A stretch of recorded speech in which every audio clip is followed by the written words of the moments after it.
Welcome to the Green Beret Life. As we talked about last week, Chris isn't going to be here. He is out.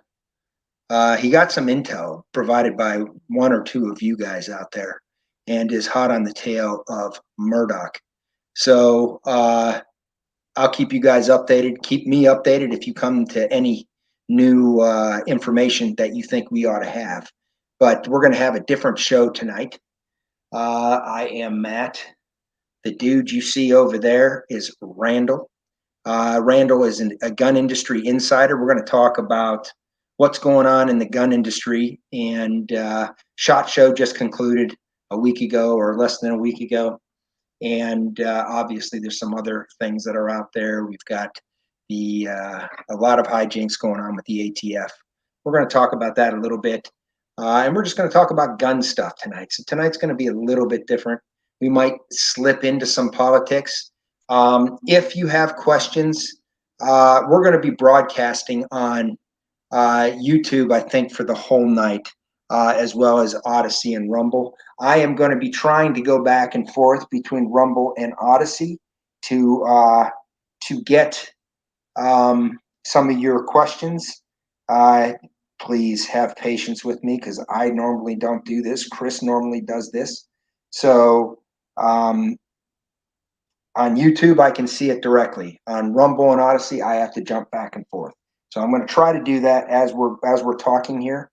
I am going to let Randall sort of introduce himself here, and we're going to get into talking about whatever in the gun industry. And if you have questions and you want to have comments, please feel free to push them up.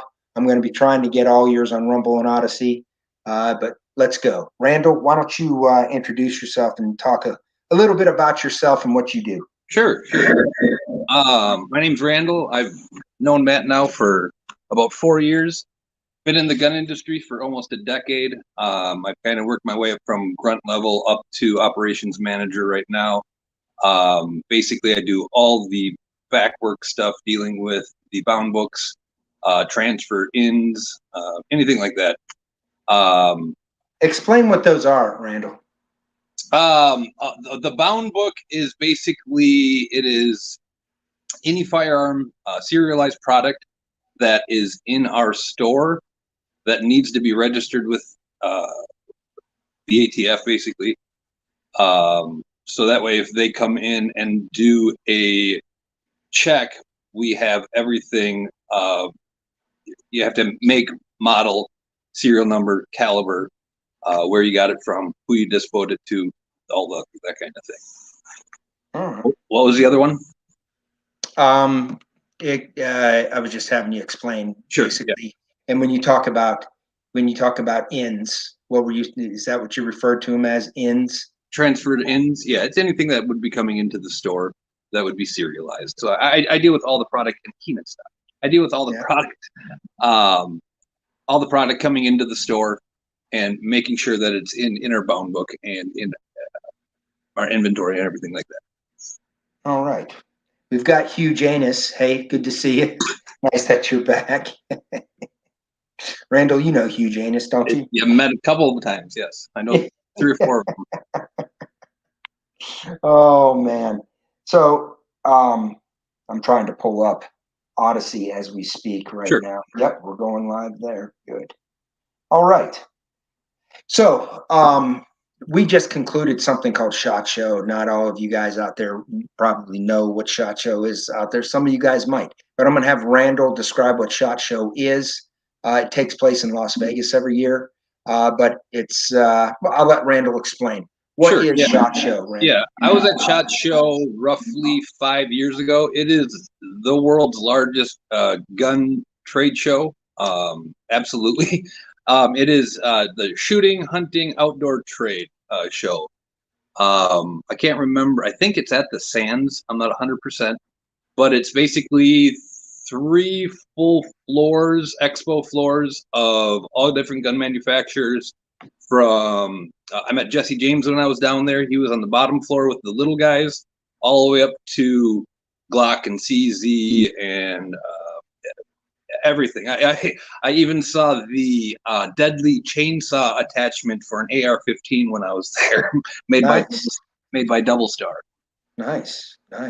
Double Star made a chainsaw attachment. Nice. Hugh, Chris is out looking for Murdoch. He got a few tips, and he's out there seeing if he can run him down. He should be back in 3 weeks, so it's going to be me and guess until Chris comes back in 3 weeks, roughly. So that's where he is at. So what were some of the interesting guys? Because the manufacturers that take place that take part in SHOT Show, Yep. they use SHOT Show usually to bring out the new guns that they're going to introduce for that year. So for 2023, they're introducing their new firearms. What did you see there that you thought may be important to look at? Sure, yeah. This year, a couple things. Rock Island came out with their first American-made pistol. It's the 5.0, I believe. It has an internal hammer, a square barrel that does not move. I haven't had hands on one yet, so I really don't know all much about it. But they're aluminum framed, 9mm. They look like they're going to be stepping into like a nice competition pistol with this thing. That's affordable. Yes, absolutely, and it's going to be American made. You know, Rock Island Armory, for those of you that don't know, are basically based out of the Philippines, and people were like, "Oh, it's Philippine nonsense, right?" Well, there's a little more to that story than you know. Do you know where I'm going with this, Randall? Yeah, it's an old Colt factory from World War II. Correct. It's an old Colt factory because when Colt had the military contracts, they needed to expand in order to meet demand for the U.S. government.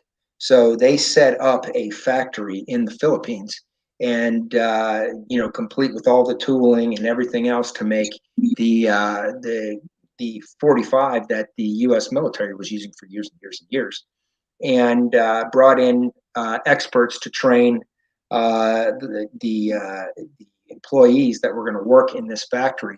And they actually they were Colt trained and made very, very nice products. Well, when Colt lost the contract, what did they sell the factory to the employees? Is that how that worked, Randall? I believe so. Yeah, not 100%, but I believe that's what happened, and they just went into using Colt's tooling and machines and basically bringing them into. They started out just making them in the Philippines, and they worked their way out. So they make some affordable guns that are actually punch above their weight class for what you're paying. Yeah, if you're looking for an entry level 1911 that's not going to be a piece of shit, I would go with them. Maybe they're like their tax series or something like that. Yeah, that's maybe the step just above their standard kind of GI model. And I use one of their shotguns. They have a couple semi-auto shotguns that they actually make in Turkey. The VR60, the VR80. The VR80's become real hot in 3-gun. There's a VR140 they just came out with now. Oh, really? Yeah, it's a pistol made in the States. And it's set up. You have braces anymore, but it was set up perfectly to put a brace on this thing. I'm sure it just ripped and snorted. Semi-automatic. It's pretty sweet. Well, the VR60, which doesn't look as cool as the VR80, runs like a freaking top. Yep, absolutely. As long as you got to take care of the gun, you got to keep it clean. You got to go through and retighten bolts and shit like that. All the nuts and screws, and go through and spend time. Pull the magazines apart when they get sand in them, and clean them out. Put dry lube in them. But if you do that, love the dry lube. Yeah, well, my VR60 is probably in the open class, one of the most reliable guns out there, and it shoots target loads. Everybody else has to shoot, Winchester double A's, high brass, and I don't have to. So I'm really happy with the gun. As far as the shooting experience from the gun, the trigger is okay. It's it's kind of ungainly, but the thing works. And you're not threading needles with a shotgun. Correct, and it gets the job done. So Yeah, the Rock Island. It's the 507. What do they call it? 503. No, it's the 50. The 50. I don't know if Okay. it's the 5.0 like the old Mustangs or Oh, what, but okay. yeah, All right. I think It's a that's because cool it's 5 inch design. It's barrel. got the Yeah, square barrel. yeah, Yeah. yeah. I'm interested to shoot one and see what it's like. Well, when I get one in the shop, I'll send you a picture to let you know. Yeah. Yeah. So, um, so what are some of the other guns out there from some of the other manufacturers that you found interesting that we should talk about? Yeah, I think obviously to bring it up, we talked about it earlier today, but I did get one in the shop after we talked. Is the new Smith and Wesson M&P 5.7? Mm-hmm. It, in my opinion, has a better trigger than the 5.7 by FN. Mm-hmm. It feels better in the hand. It's not quite as bulky. It's more axe bladey, kind of like their shield, their first shield series. Yep. Long and skinny. But Mm-hmm. it does have a rotating chamber and slide lightning cuts on top of the slide. Wasn't able to shoot it today, but I did get to play around with it a little bit. I think with a price like $700, which is half the price of the 5.7, it could really open up the door. We were talking about the ammo and stuff. It's a pretty sweet little pistol. Yeah, and I'm not a fan of the round. Yeah, I know. I'm not either.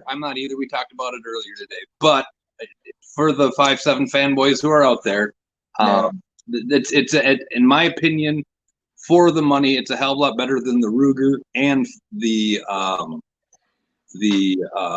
Palmetto, which aren't bad guns. Outside of 22s, how come Ruger can't make a decent handgun? Yeah, well, they don't you can take the revolver. The GP 100 is a cool revolver, but SP-101, isn't a bad revolver.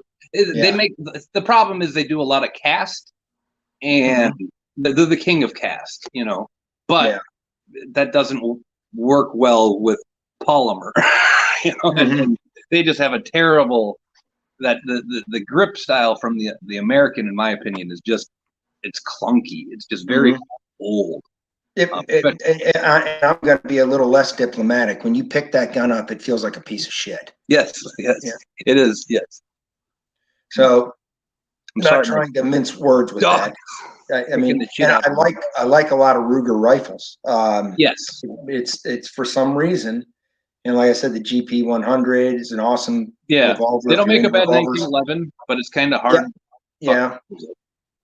Yeah, it is kind of hard to scoop, but I wish Ruger would get their act together and put out a decent handgun here, modern type handgun. So, what are some of the other things that came out? Did CZ introduce anything new? Well, they finally came out with the DWX, which it was released before SHOT Show, so there was a big hype before that. So typically, gun manufacturers. If it's not being released at SHOT Show, they'll release it beforehand or try to get it out during or right after, or otherwise it's like quarter three, quarter four kind of thing. So let's talk about the DWX for the people out there that don't know what a DWX is. Sure. So you have to go back and start the story about the CZ75 and what makes it unique. I'm a CZ fanboy.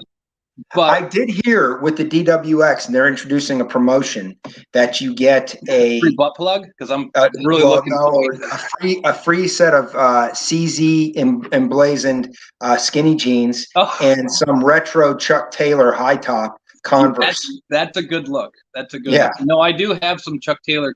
I almost got a pair of pants that can pass off the skinny jeans too. So. There you go. And they have a cap that you can put on that has a fake man bun that looks real. That's perfect. That's perfect. I like that. That's a good look. That'll go well with the beard and the mustache. So actually, Randall has sort of converted. I do like CZ products. Yes. Well, I would encourage anyone that hasn't felt a CZ75 just to go to your local range if they have one, to just go try and shoot it. They're very ergonomically friendly. They have very good triggers, and because of the weight, the recoil is got some forgiveness to it.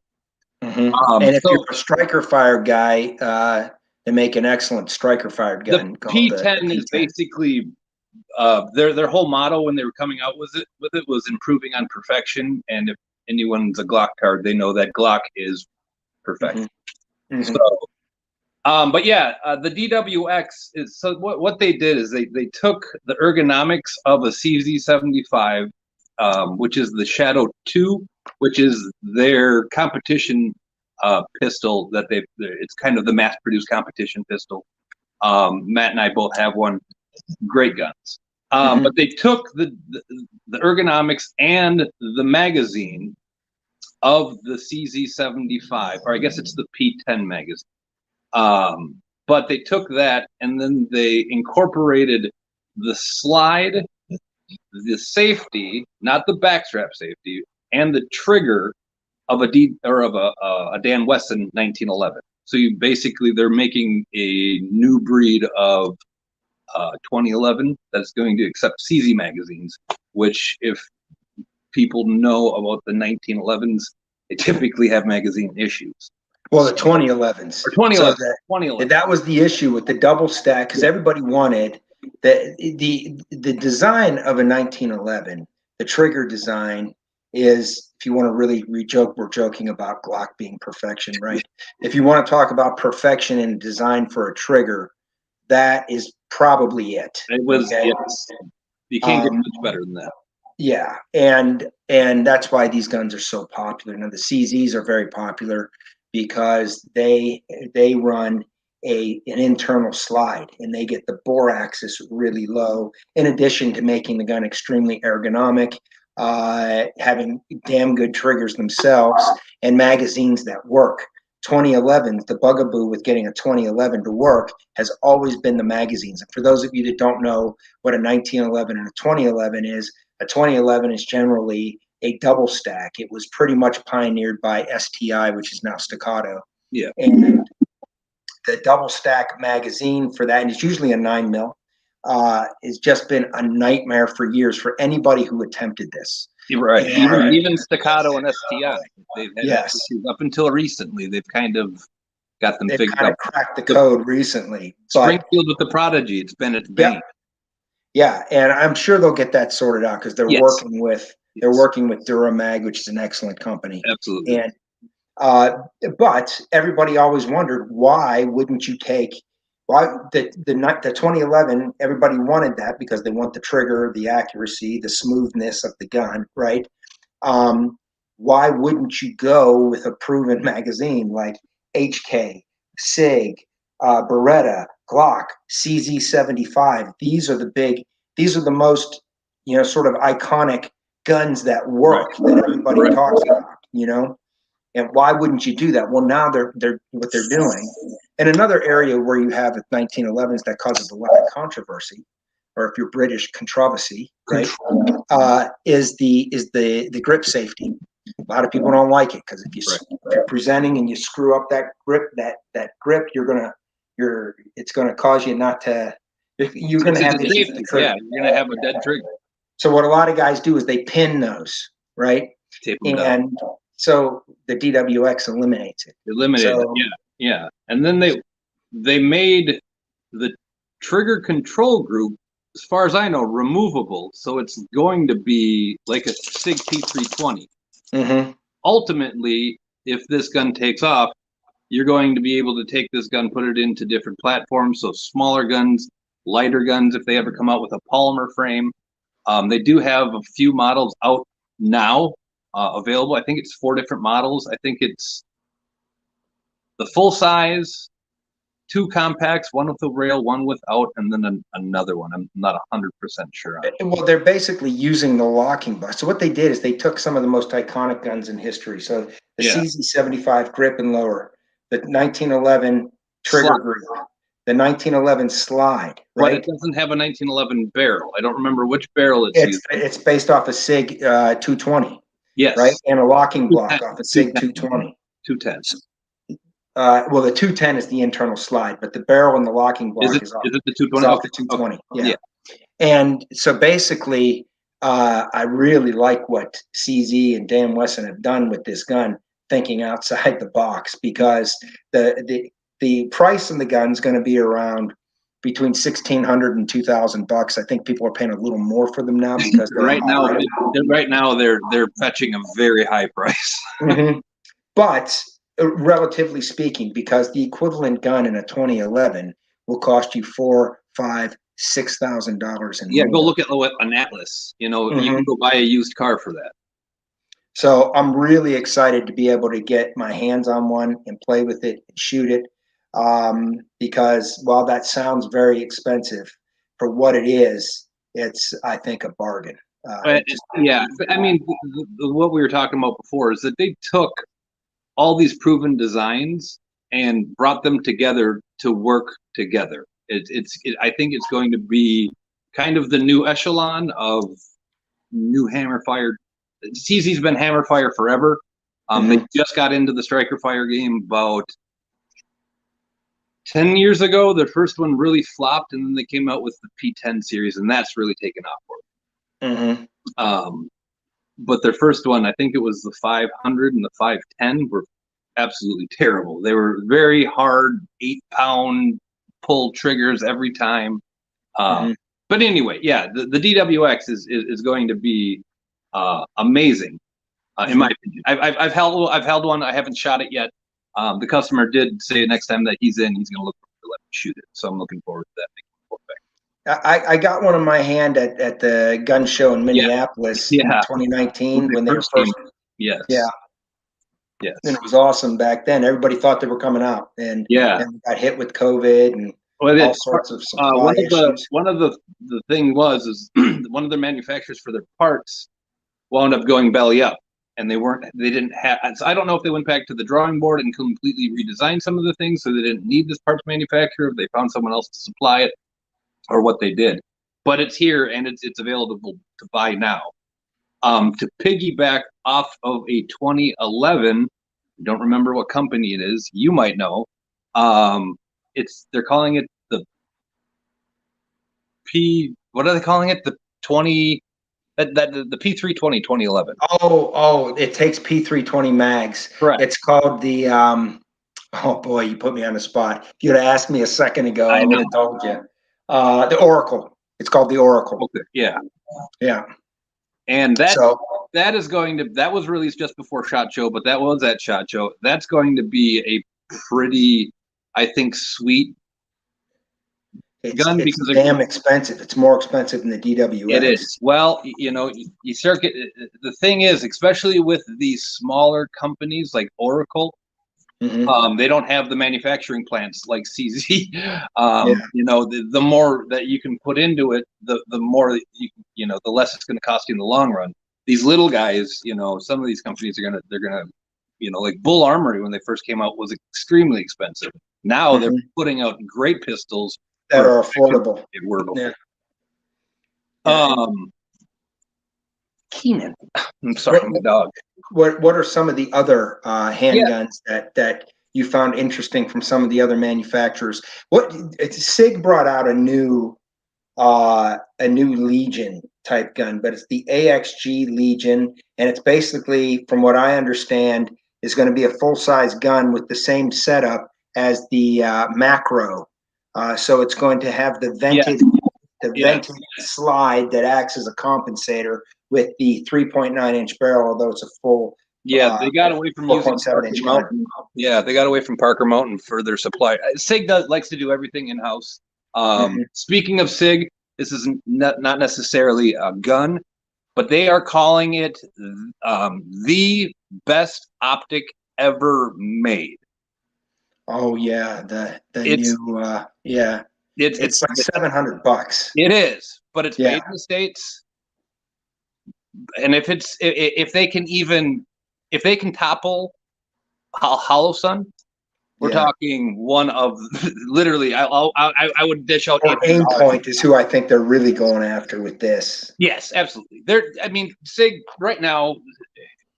Not to stray too much off the topic of SHOT Show. Right now, SIG has got so many military contracts. They have the gun world by the balls. They are doing so many good things now that they got out of Germany and they're focusing all their money here in the States.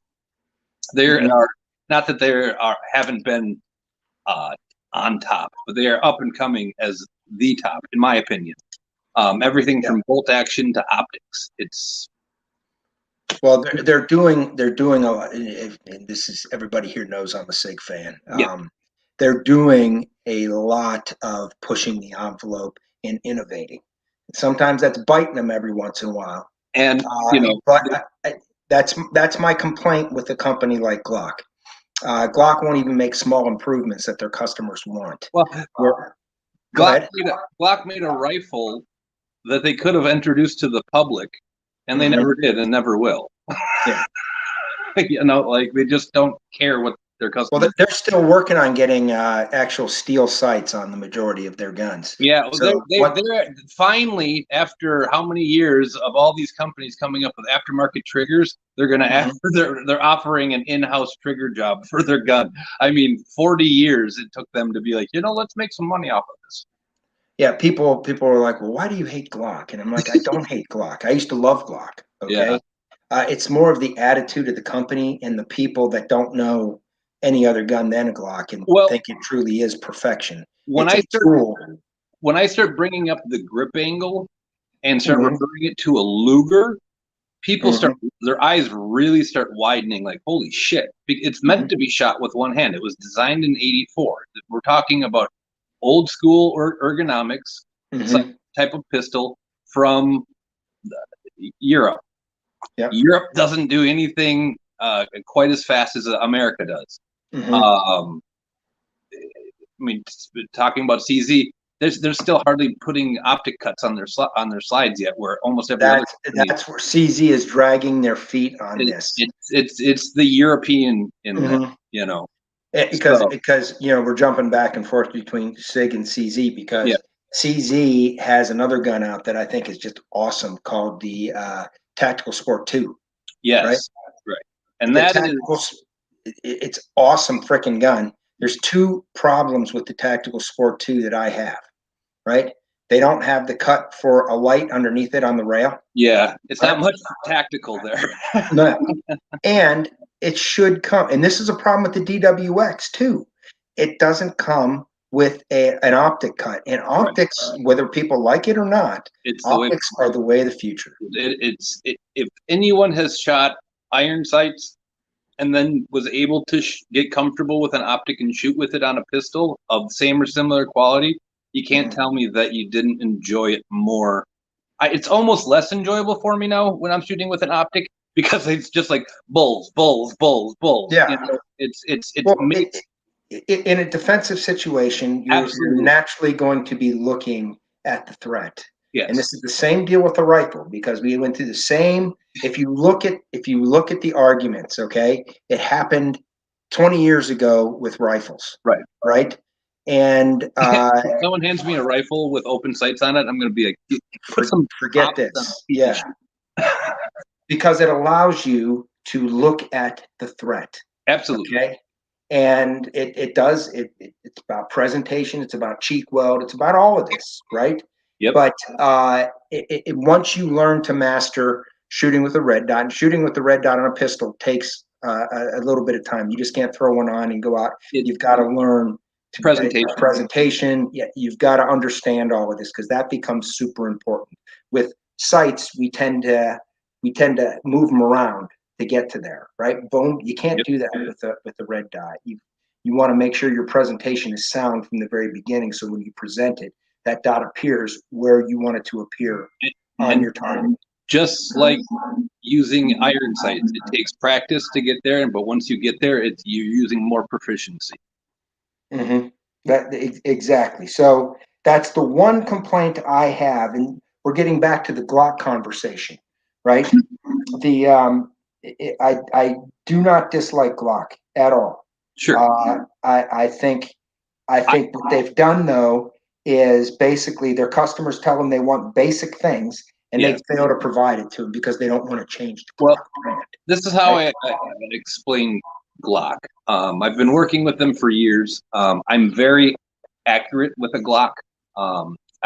When I present it, I have to angle it down because it's an unnatural grip angle for me, but I am very good with it.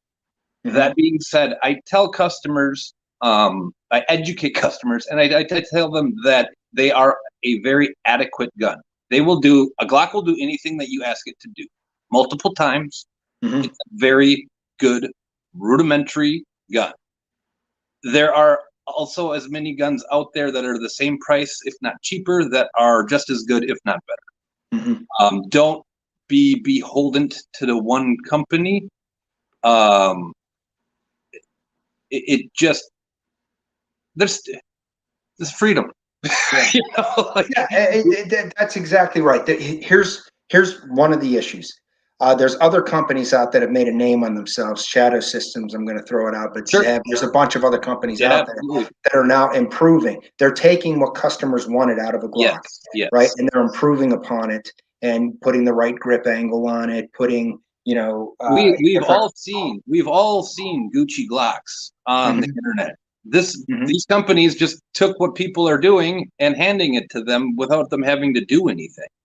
Yeah, so they basically are improving. I mean, there's some stuff that Zev and Shadow Systems are doing with their optic cuts and stuff that are no doubt replaceable cutting edge in the whole industry. Okay, they have a backstrap where you can change the grip angle on the Shadow Systems. Why isn't Glock doing this? Instead, they give you backstraps to add on. Like, I don't want to add on to the 2x4, sir. Mm-hmm. Yes, and that's the deal. And people say, well, what's the big deal with the angle? Well, we're just talking that optics of the future, right? Well, so you shoot a whole plethora of guns that all pretty much have the same grip angle, and Glock's got the different, more extreme grip angle. Right. We talked about presentation is super important. Yes. If you're only shooting Glocks, then you're not even going to have an issue. You're not. Well, yes, exactly. Like, it's Glocks are good. Don't just because Matt and I aren't going to sit and suck Gastons, Yeah, they're a good gun. They're perfectly adequate, but that's what they are. They're adequate, and because they were able to get into the market with the military, with the police, they were able to make word of mouth run like mad, and they did it for them. Times caught up. They're not. Well, back in the day, Randall, like overseas. Now going back to the 2000s, between 2005 2010 time frame, if you would ask me what handgun do you carry, it would have been a Glock. It would have been a Glock. Many guys that I met through the years, a lot of them in the military, they would say, you show your friends the Kimber, you show your enemies the Glock. Yeah. So because you knew that gun would shoot when it's dirty. It would always perform. If it broke down, you could teach anybody to fix it. A monkey can take it apart. And there's hardly anything. You can carry all the parts that would go wrong on a Glock in a baggie, and parts do go wrong on them. But they're a mechanical tool. And the problem is they've not done anything to improve themselves or listen to the customer since then. When now everybody's gotten into the striker fire game. And they're making guns that I think do everything what the customer wanted initially a little bit better. Go ahead. I was going to say the one thing that I will give Glock, the minimal amount of parts that they use.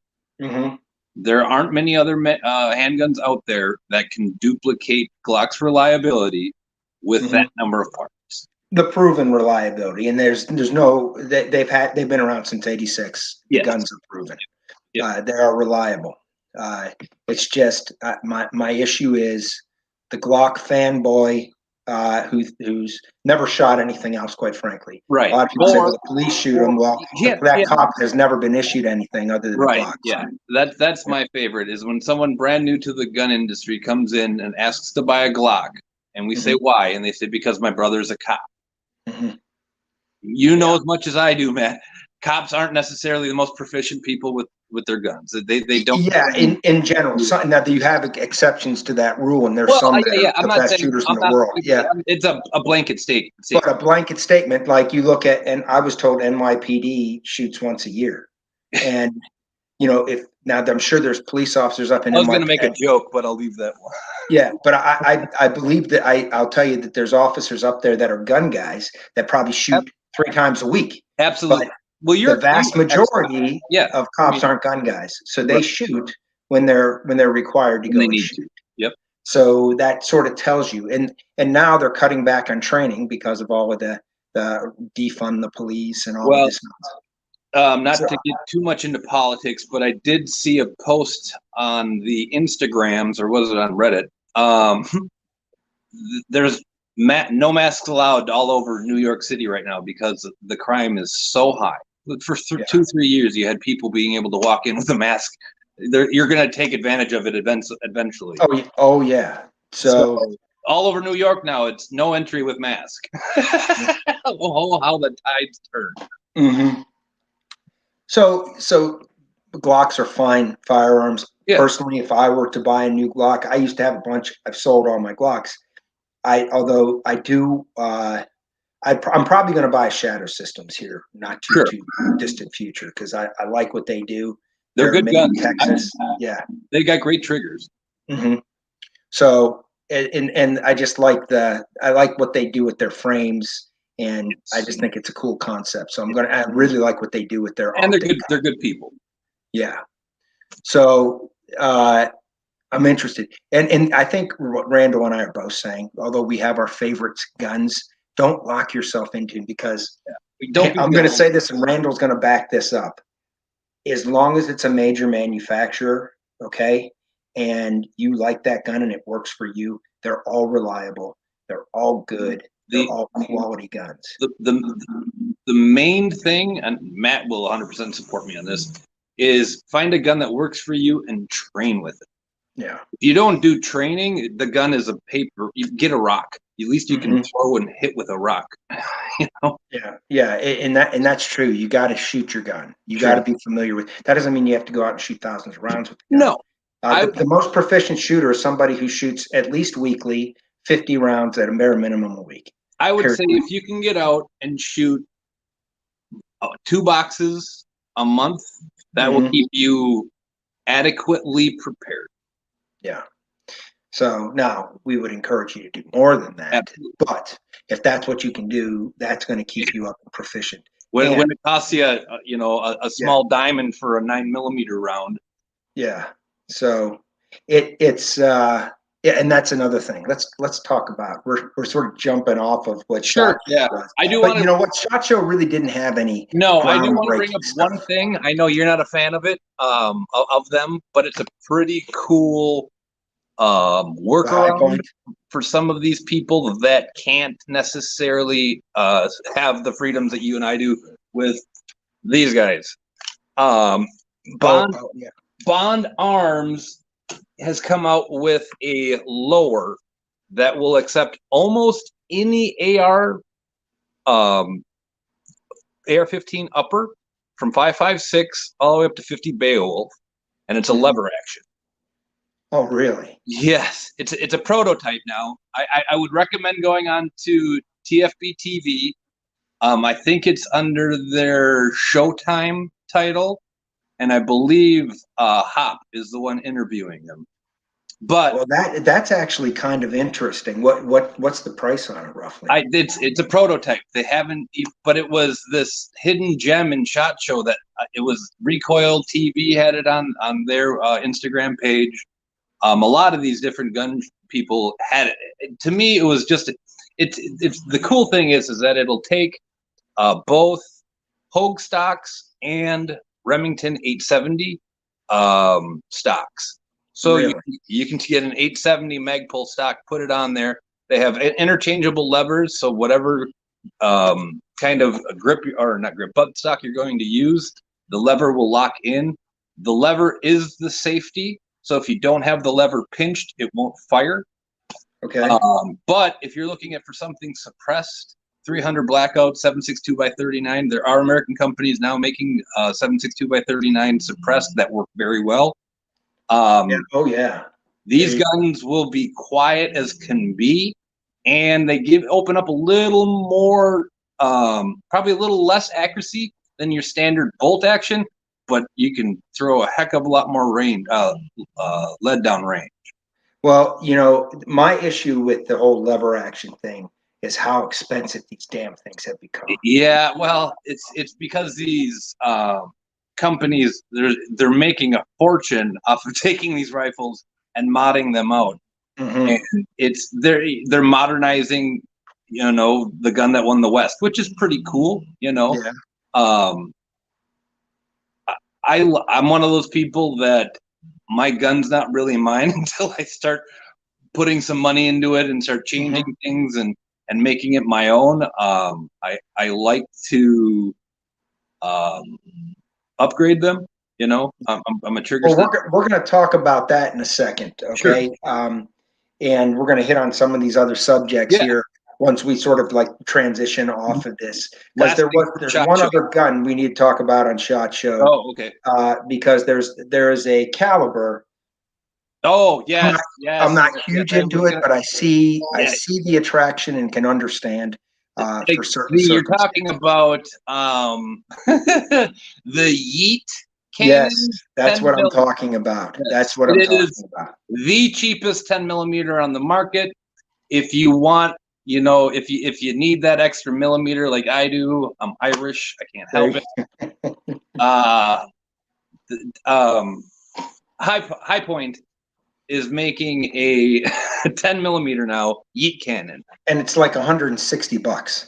I think they're saying 250, but Is that High what the, Point never go for MSRP. I don't yeah, even know if they have a map price, which is a minimal allowed pricing.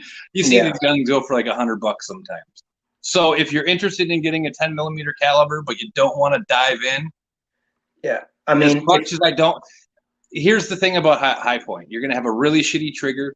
The action is going to be terrible. You're going to have rudimentary sights, but you're going to have a gun that goes bang every time. and Go well, you forgot they don't look cool. They no, no. they look like a turd. Yeah. Oh God, I don't even. Yeah. Yes, But I could they get do very shoot. graphic with things that look They better than that damn thing. The shooting experience isn't good, but No. they shoot and they're fairly reliable. And guess what? If that's what you can afford, Well, if you want to get into the 10 millimeter game, now remember, if you're going to get into buying 10 millimeter bullets, you have to pay up for the ammo. Otherwise, you're shooting a glorified 40. mhm, There's a lot of rounds, especially if you're shooting just standard 10 millimeter range ammunition. American Eagle is terrible about doing this. They're light loads. You're basically shooting a 40 caliber in a 10 mil, a longer mhm, cart. mhm. So if you want to get into the game, pay up for the ammo. If you don't want to pay up for the gun, get yourself a filthy High Point. Don't show anybody. Don't tell anybody. It's like, that one girl in high school that you're not proud of, but she did things to you that, The Glock 40 problem solver. yes, yes. Well, if you have a question about what I was going to say high power, what a High Point cannon can't do, go check out Demolition Ranch. He beats the shit out of this gun. He shoots the chamber with another gun, and it still is functioning. So they're heavy, they're blocks, but they work, and Yeah. they're single stack magazines. So if you live in a state where they don't allow, we have magazine capacity issues. Um, First, you write your senator, you tell them to fuck off. Second, you can get one of these guns. Well, if you're having a hard time affording a firearm and that's all you can afford, Right. these guns work. Yeah. Don't well, those things suck. I'm not going to buy it. It's better than the gun you don't have. Put it that way, and they work. Absolutely. And you can get a decent caliber. Mhm. You can get a real caliber. You can get a 9 millimeter. You can get a 40. You can get a 45, and it's not going to break your bank. Don't buy a little nicer gun. I don't know if you name brands that you don't buy or not, but some of these brands that are from South America don't necessarily. They have a lifetime warranty, and that's because you're going to use it. Most gun companies have that. It's different when they're known for it. Let's talk about the new Taurus TX22 compact.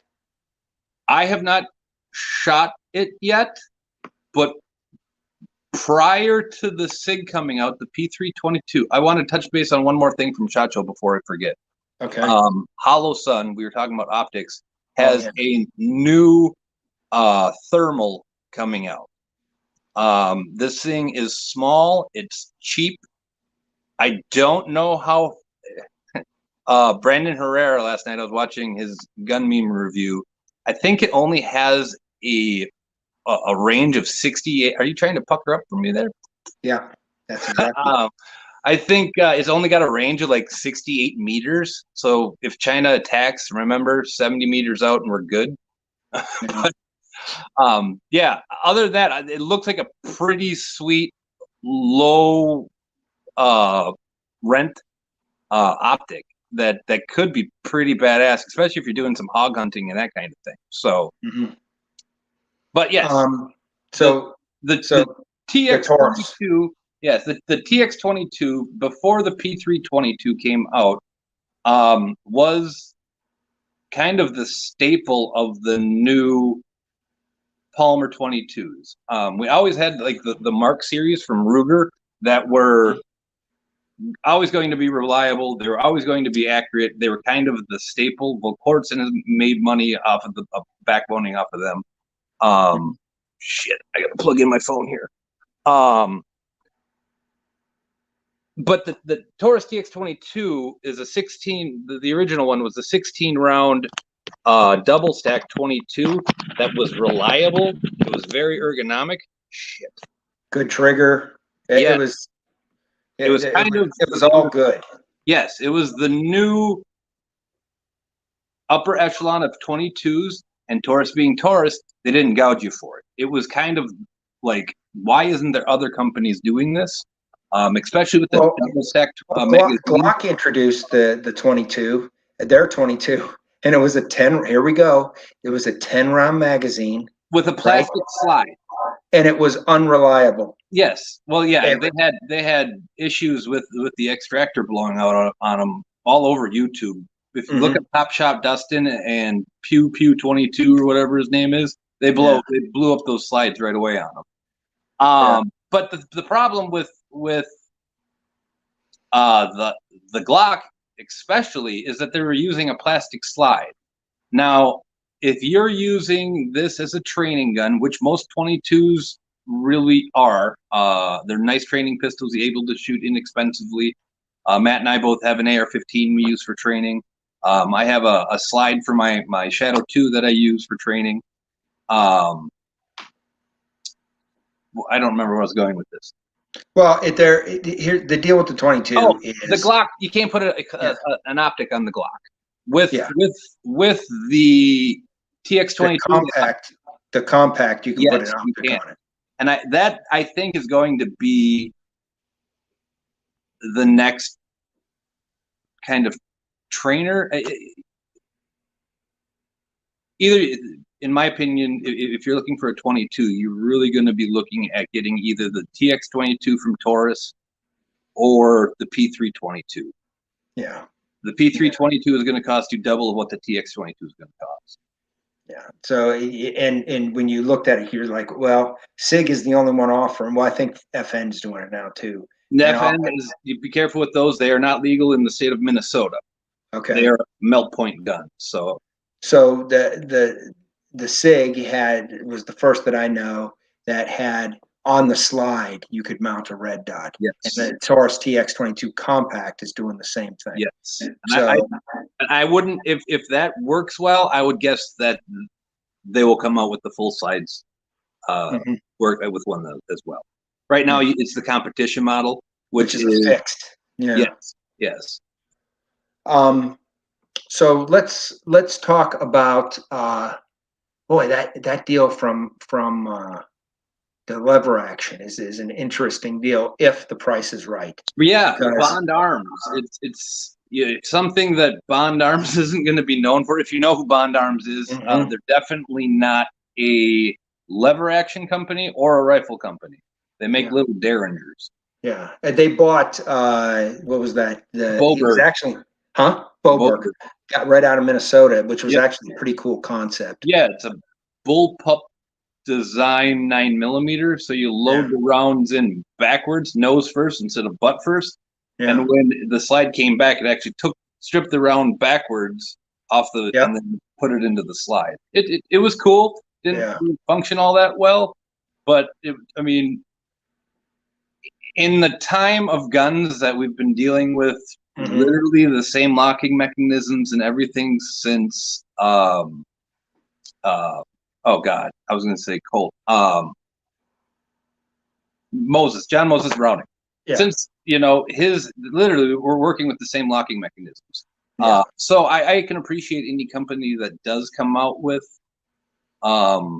new stuff, kind of like Lago did a few years ago. They did introduce a new gun. Well, wait, they have a new gun out, don't they? Yeah. It's What's the same. different about it's the new Alien or something? What? Yeah, I can't remember what they're calling it, but it's basically they have been able to redefine it and make it refine it and make it a little bit cheaper. So instead of paying $5,000 for a pistol, you're paying like $2,000. And that's one that's kind of it's from a Czech company. The guy who started it worked for CZ, so it's very CZ-ish grip. The gun feels very much like a Shadow 2 or a tactical sport. Hey guys, I don't know if you guys are leaving comments or not. I can't see them, and I've been trying to get them off of Odyssey. I'm doing it on a phone, Odyssey and Rumble. I can't see the comments if you're out there, so don't think I'm ignoring you. So we're just going to keep rolling and go from there. Moving past that, we talk about. There's a lot of new people that have guns now, right? Sure. And there's also a big push, for all of these new calibers and everything else out there that can be confusing for a person that is just getting into the game. Sure. And, Chris and I try to stress on here quite often is we have a whole slew of rounds that work, that are traditional, are proven, they're cheap and available, because these things are important. So there might be some new rounds that come out that do things a little better, right? But they're substantially more expensive. They're not as widespread and they're not as available. Well, that's when I'm going to pick out a new gun, especially if it's a new caliber. Mm-hmm. I kind of, I stick to I have lots of 9s. I've got a couple 45s. I've got a 308, shit ton of 5.56, and a few 7.62 by 39. It's very easy for me to maintain the number of rounds that I need for those guns, instead of having multiple guns in multiple calibers and then having to try to nest egg all these little different calibers, especially when I want to walk into mom and pa's store and pick me up some 308 or some 9mm. I do not want to have to be scrounging around looking for 30 super carry or 5.7 by 28. Not that those are bad rounds, and if that's something that you're looking for to utilize, kudos. They are new and up and coming rounds. I think that eventually might have some breaking ground. As of right now, they are performing on paper. They have no real world experience. Mm-hmm. You're sort of walking into my point that I'm wanting to make here. Yeah. You're walking right into it. Yeah. We have Christopher Santrizos says, "Konnichiwa, bitches, 308 and 45, all you need, America." Absolutely. So here's, you're going to get into there's a lot of people out there who's going to say, what's the best home defense gun, right? Is it a shotgun? Is it a rifle? Is it a pistol? There's an easy answer to this. It's the one you have. Yes. Right? It's the one you have. You don't have to have all of these. If you can only have one gun, figure out what works for you and your lifestyle. And if you're going to do that, train, have 1,000 rounds that you never touch. Okay. Minimum. Make sure that it's something affordable, right? But have 1,000 rounds set aside you never ever touch. Maintain that gun. Okay. Make sure, if you know that there are certain issues, I would say look to see if there's any particular long-term wear issues, and maybe buy some of those parts ahead of time, right? Because there might be a day you won't be able to get those parts. Right? And use the internet. Find out what is going to be your wear parts, and you can go on to many blogs. If you have a CZ75s like I do, go out and pick up a couple extra slide catches That's their wear part. That's where they break. Trigger return springs. Yes, spring kits are always good to have. These are On any gun, to be honest with you. Yes. That's one of the, we were talking about Glock. One of the weak points on the Glock is the trigger return spring. Yeah. So, all guns, you're going to need to get springs for them. So do that. And your magazines. Yes. And yes. Buy ammo. Make sure you should, whenever you're going out, you should have 3 magazines. It should be 3 magazines. So Randall, if you own one gun, so say you own a 9mm XYZ brand, okay? Yep. How many magazines for that gun should you, if you're on a budget now? I would say as many magazines as you can afford. But what's a good number as a minimum of magazines you should have for that firearm? Yeah, I think three magazines for each gun that you have. So if you have, say, you're just running your standard 9mm 5.56, get 3 magazines for each, and then when you can find them on sale, pick up more magazines.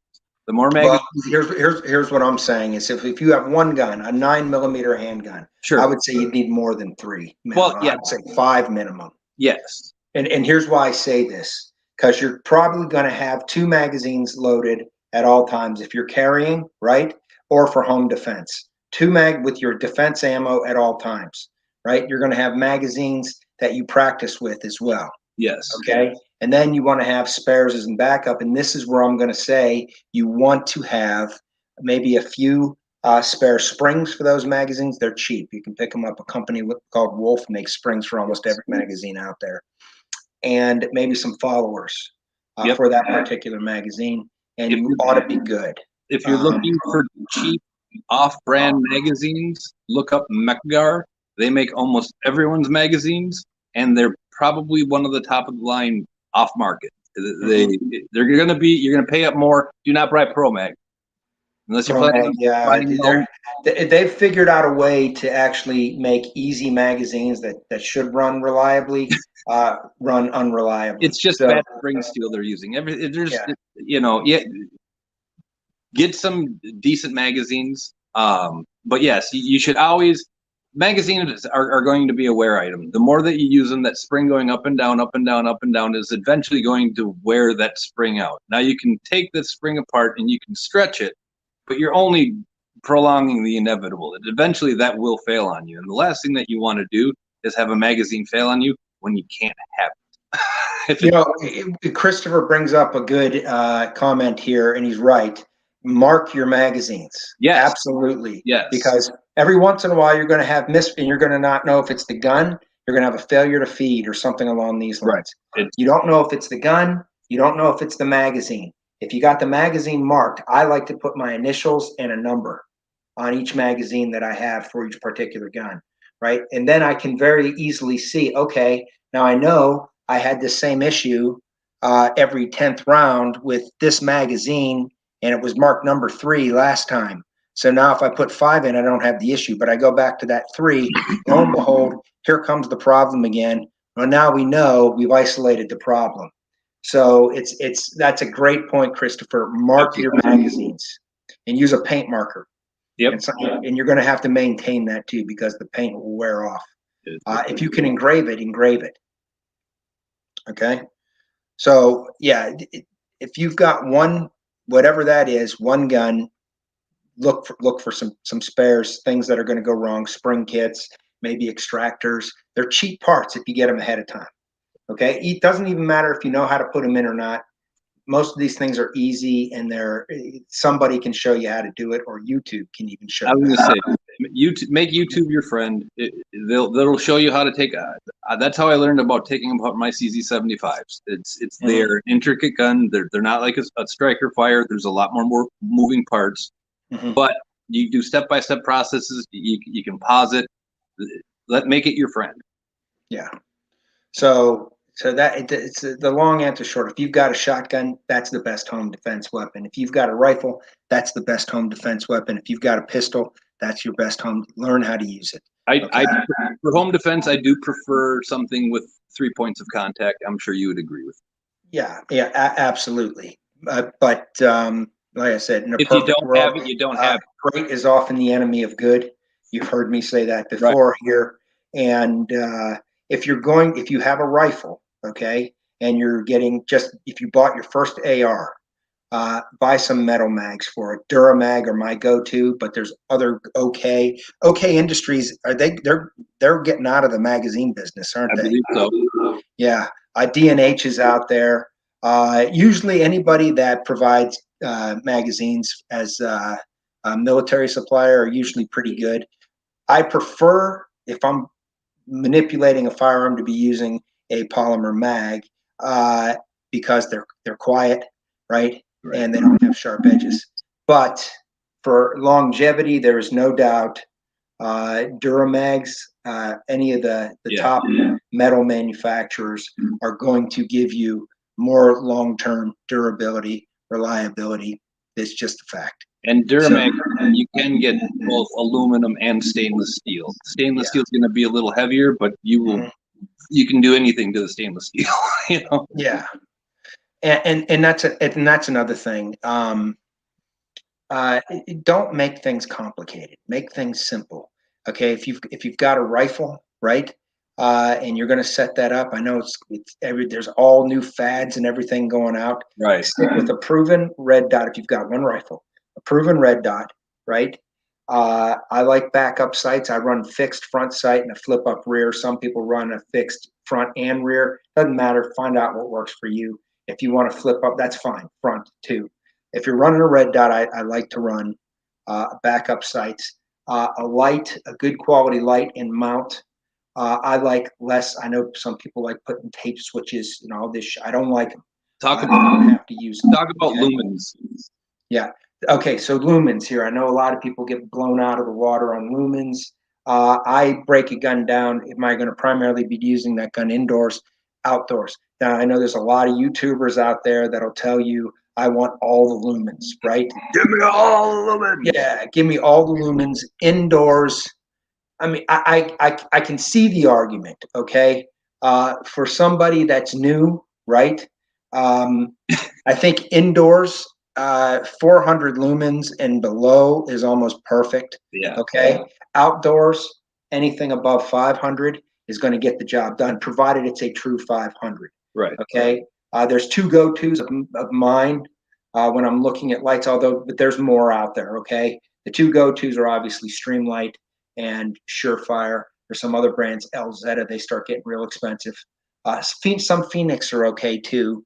But Surefire make quality lights. They're not as expensive Streamlight make quality lights. They're not as expensive as Surefire. But Surefire makes a light called a GPX, which is this light right here. Okay. It's 600 lumens, right? And it's a true 600 lumens. There's a lot of Japanese manufacturers that are claiming 1200 lumens. This 600 lumen light will make it look like it's the sun next to it, just because it's bullshit, right? When you're buying a Surefire or if you're buying a Streamlight, now some of the Streamlights are made overseas, but it's an American company, and some of them are made here. Their higher end lights are made here. All of Surefires are made in the United States. Some of them are ridiculously expensive. This light right here used to be like $45. They're now $70, 65, 70-ish. Is that what they're going for right about now? Yeah. I think GPXs. I think you can get them a little cheaper off Amazon, but be careful. Be careful. You want to make sure you're getting a legitimate light. Yes. Now, Streamlight makes a light that's the counterpart to this called the Polytac. It's uglier, okay, but it's a quality light and it's a true 600 lumen. I got one on my rifle in my bedroom if you want to see it. Yeah. So, yeah, if you want to bring that out so people can see that. There's other companies out there. Olight is everybody pushes Olight. Some of their designs are actually pretty good.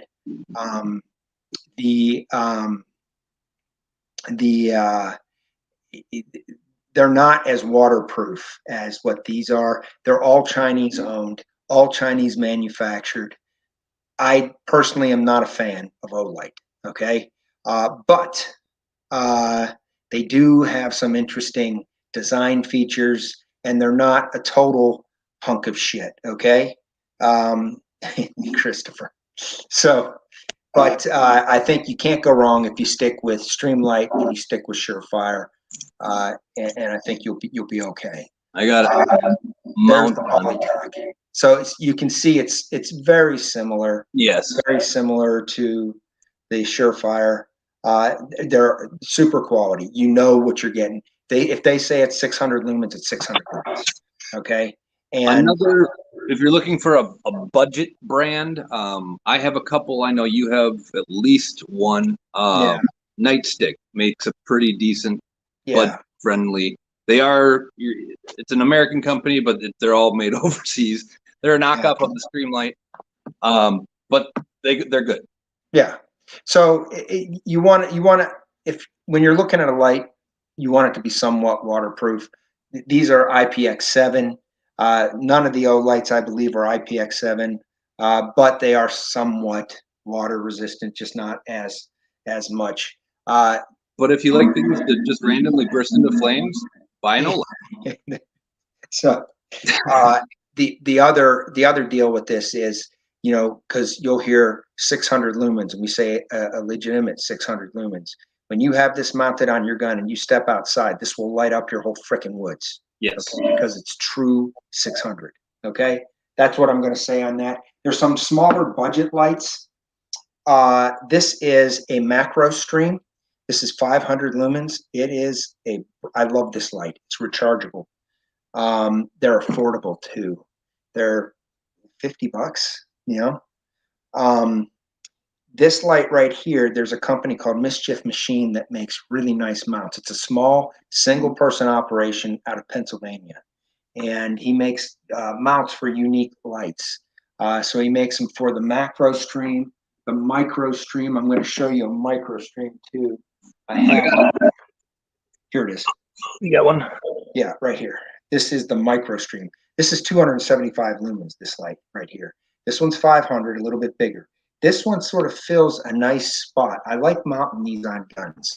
And I'm going to tell you why, because I like to keep things simple, reliable. I have a true 500 lumen light, and I use a Mischief Machine mount. I like to put mine in the 45-degree offset, so I can reach over with my thumb. I'm right-handed, so I reach over. It's on the right side of the gun. So obviously my left hand is grabbing the handguard. I'm able to reach over under my optics, right, and operate this light, and I don't have to manipulate my hand any way differently because that's where I'm holding the gun. So basically what he's talking about, if I can even find it, is coming over the top. Yep, right there. Yeah. Right there. That's the pocket. So for these macro streams that are affordable, nice light, you have to go to Mischief Machine. Mischief Machine also makes 1-inch light mounts, but I also like BCM's light mounts. They're reasonable money. They're like $35. Yep. Maybe a little more than that. Everything. Put these in the right spot. This one is an Odin's work. Yeah. It's a very nice. The same thing as what you get from BCM. Yep. Odin works are nice. Arasaka makes a really nice mount. Yes. So that's kind of, if you're going to get a new gun, these are what you want on it. I think any gun that you use for home defense, you should have a light on it, or you should be very proficient with using a light. Okay. I don't like not having a light on the gun because you no longer have a hand to take positive control if you need to. Okay. And opening doors, opening all sorts of stuff. Yeah. So, and there are other people like, well, if you might be pointing the gun at somebody, and good. It's like, yeah. So house. It's and you're going to know that you're going to have different ways that you can offset the light, so you're still getting light on the subject without pointing the gun. You can point it at the floor and illuminate the floor before you raise your weapon.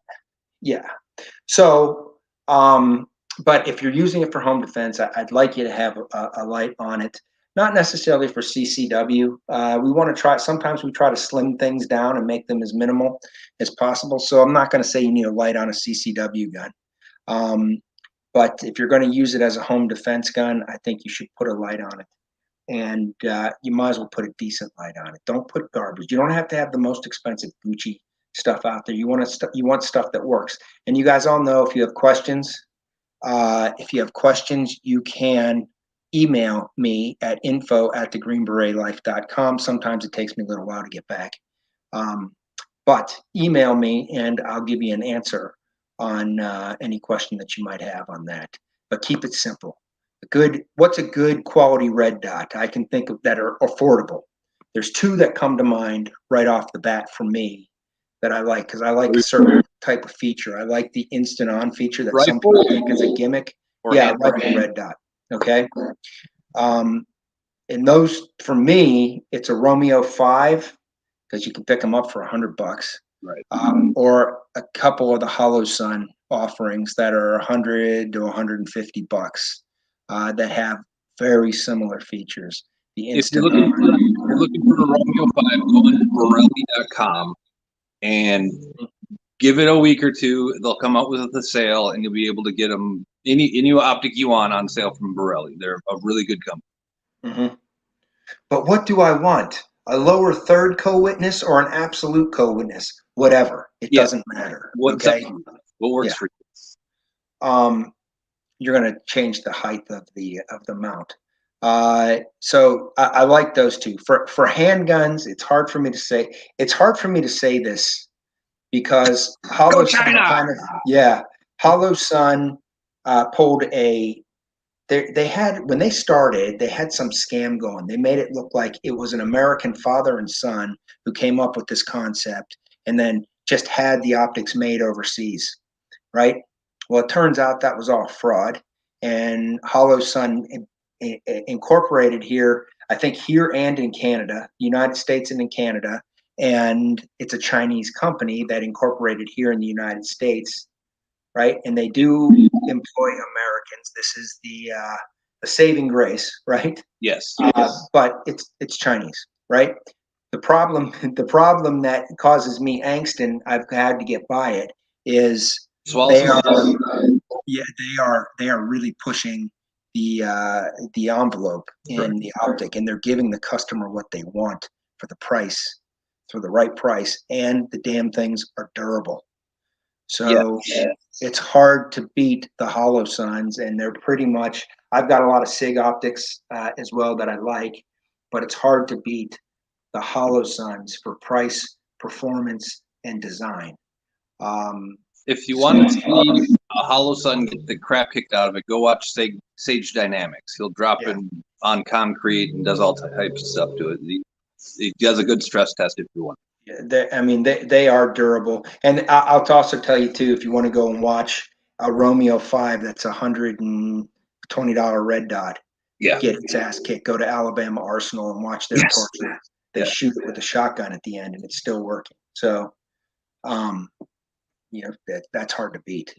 But it's Hollow Sun, and the Hollow Sun's also doing some real interesting stuff with the reticle. They have something out there called the ACSS Vulcan. Yes. Reticle, okay, and it's so simple. I like simple things. I'm a simple man. So is Randall, right? Yes. And it's such a simple design. I wish I would have thought of it myself because it's brilliant. Well, Hollow Sun did not think of it. It was thought by Dimitri at Primary Arms. Yes. So, and that the ACSS design through the variable powered optics, I'm a huge fan. Yes.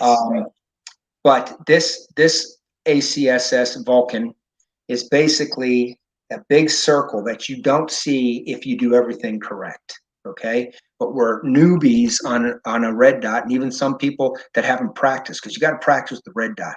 If you can be an expert and not practice with that red dot, and you're hunting for the dot, right? Right. So what they do is they have a big circle that you don't ever see if you do everything correct. But if you happen to make your presentation and you cannot find, the old cheat used to be to line up your sights, your iron sights, but that defeats the whole purpose of having a red dot, right? So what this does is if you lose the dot, you're going to see a portion of that circle, and that's going to tell you exactly where the dot is. Right. So it's brilliant. It really it almost allows you to be a little bit sloppy with the red dot. But I would strongly suggest if you're new and you're running a full size gun, not necessarily a full size gun, but not the micro compacts. That although you can now get that in the 507, you can get the Vulcan reticle, so you can put it on the Yes. micro compacts now. Yes. So if you're new, pay extra to get. It's going to cost you about $100 more. Get that reticle because it is going to make a world of difference. It'll just speed the learning. Yes. And I tell you, I would get it for myself, and I've been shooting red dots since they've been out for handguns. Well, it's. I mean, you know more than I don't. But when you shoot, you're basically using your lizard brain. You're more trained than most people are, but you're running on pure adrenaline. If you get involved into a shooting, which I have not, but what I've been told is that you're not even going to really remember shooting the gun. You're not going to remember anything. It's going to be a pure adrenaline dump. Yes, for people, unless you have that experience over and over and over again, okay? Because it's the first time. Most people will never, thank goodness, will never be Right. in a shooting, okay? But if you are, it's going to be your brain is going to take over. You're going to go through fight or flight. This is why you train, okay? This is why you train. There's 5 fundamentals that we teach, and what you're trying to do is put that into your subconscious. That's why you can't get lazy and let one of those slip off. You want to do it every time. So even if you don't get the perfect sight picture or any of that, if you do everything else, boom, boom, boom, like you're going to be close to where you need to be. Okay. So here Christopher says, true up the sights, old school, back when people didn't trust the red dot. Yeah. So, and that's one of the things people have to get past trusting. Well, now some of these red dots are proving how reliable they actually are, and you can leave them on for years. Change the battery out every year just to be safe. 55,000 hours is what Holosuns are running. Yeah, and the Romeo 5, same thing. And the people who started that was really Aimpoint. So they're the ones who really pushed that. But they're $700 optic. Folks. Well, and I can't afford that. I doesn't say if you want battle proven. There you go. Aimpoint and Trijicon. Yep. Okay. Yep. Because that's what's issued. You could say EOTech too, but we're not even going to get into that. No, if you live in a tournament like I do, you do not want EOTech. Yeah, I ran EOTechs overseas and I loved them, but I don't like the freaking company. And we did have some issues with the EOTechs, to be honest with you. They've got cold weather issues. Yeah. So, well, we know what they had. They had thermal shift. We've talked about that on here and how they got away with murder. And for that, I don't ever want to buy L3 Communications products at all, period. So EOTech, I shouldn't have brought it up. But if you want battle proven, Trijicon and Aimpoint are battle proven. But I would say some of these newer optics, some of the SIG line optics, which are now military proven as well. Yep. Right. Are starting to really push the boundaries. Vortex got a new military contract. Yeah. Vortex, the high end Vortex. Yeah. Expensive. That thing is going to be amazing. Yeah. If you're the 1 to 10. Grand Thumb, he did a video on it. You press a button, it basically locks everything in for you. You pull the trigger. Yeah. You're done. The Marine inside says EOTech. The cheap bastard says no because of the batteries. Yeah. Look at the lawsuit, Christopher. Okay. And what they did. Right. For 10 years. And they knew what they were doing. So it makes me sick. But anyways, keep it simple. And don't fall for the latest fads on stuff. Yes, that's simple. Go with someone who is at least proven. You know what I mean? The last thing that you want to do is invest something. Buy once, cry once. You don't want it to fail on you when you need it. at most. So, But you don't need to buy the Geisleys, the Daniel no, Mcfadden's, so yeah, you don't need to pay. You don't need a name. You also don't need to pay for the name. I mean, mhm, SIG is one of those companies that they have a hell of a name, mhm, but you're not paying up for it. You're not paying up for a pony. You're not no, paying up for that HK. no, It's you're getting quality for what you're getting. So yeah. I can really appreciate what SIG does. So I mean, and it's, to be honest with you, if it's from a major manufacturer, Yeah, again, it's hard to screw up an AR, folks. It yeah, really is. it really is.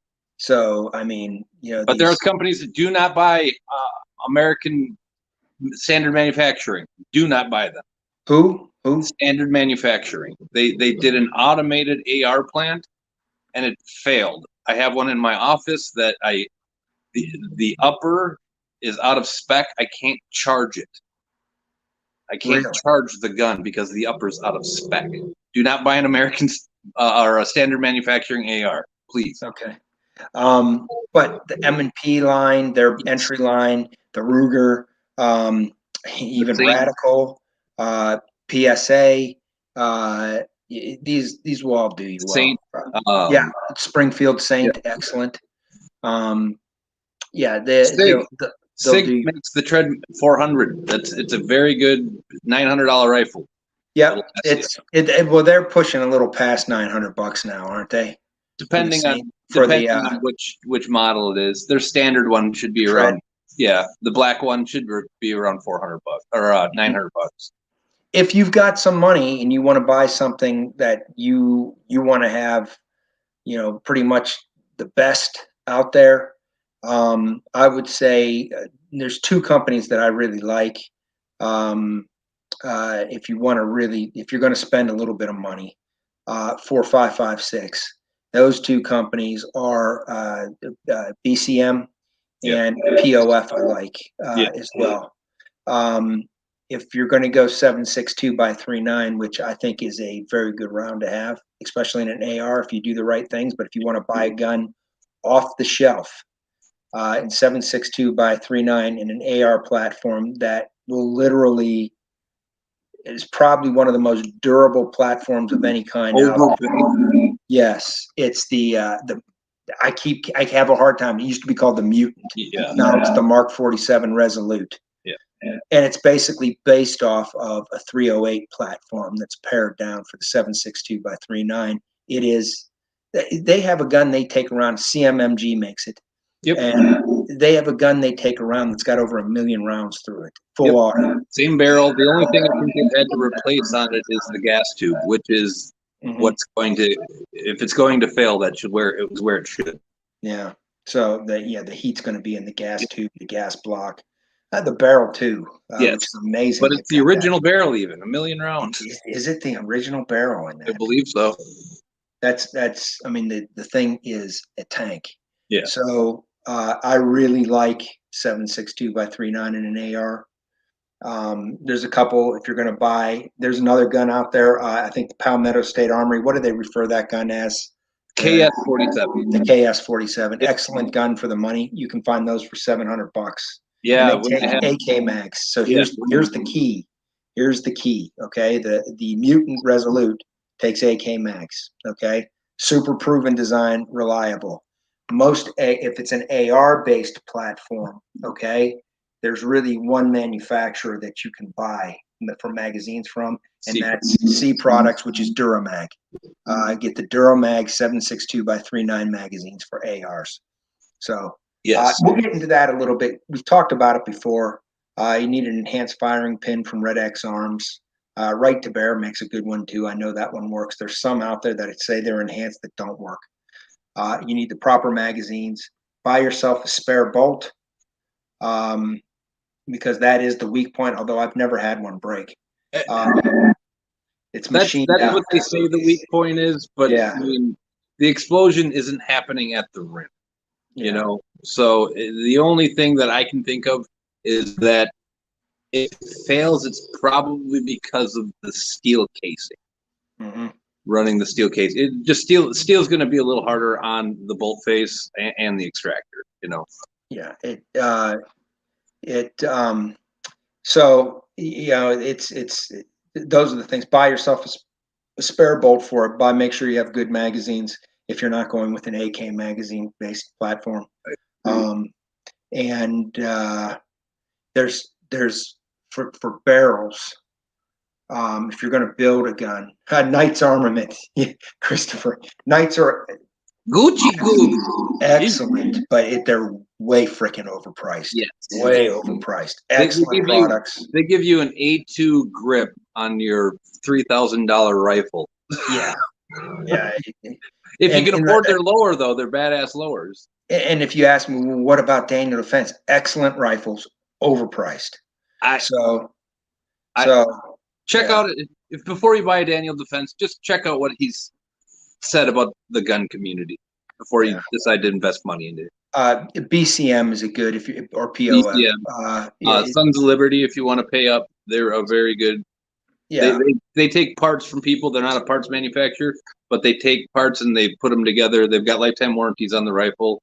Mike, the guy who runs it, is those two idiots in Illinois that got their guns taken from them for you know who I'm talking about. The lawyer and his wife. She was out there with a P-22. Oh no, they were in St. Louis. St. Louis. The McCloskeys. I would say, they shouldn't have come outside, but I like them. They're fighters. Well, but yeah, she came out with a lighter. It wasn't even a real pistol. He was holding his AR-15 like he was, John Rambo. Because they were scared because there was a mob. Yes. Well, and rightfully so. But they got their guns confiscated, and Mike, the owner of Sons of Liberty, he gave them 2 brand new rifles. Yeah. And they're Democrats, and he was like, this is about our liberties. It has nothing to do with sides, and I don't want to get too political, but we got to stop worrying about sides and start worrying about each other. Yeah. Well, worry about our Constitution and our freedom. Well, that's what I'm saying. Yeah. Yes. Johnny Cat R58 asked, "What about LaRue? Excellent. LaRue makes excellent products. Those LaRue triggers are badass. You want a 2-stage trigger? I don't know how you beat their price on that trigger, but LaRue makes very good products. And I'm just trying to keep it simple. There's a bunch of companies out there. Somebody might say, "What about Noveski?" Right? And I would say Noveski are excellent, but way freaking overpriced. Right. I mean, it shouldn't cost $3,000. Well, right?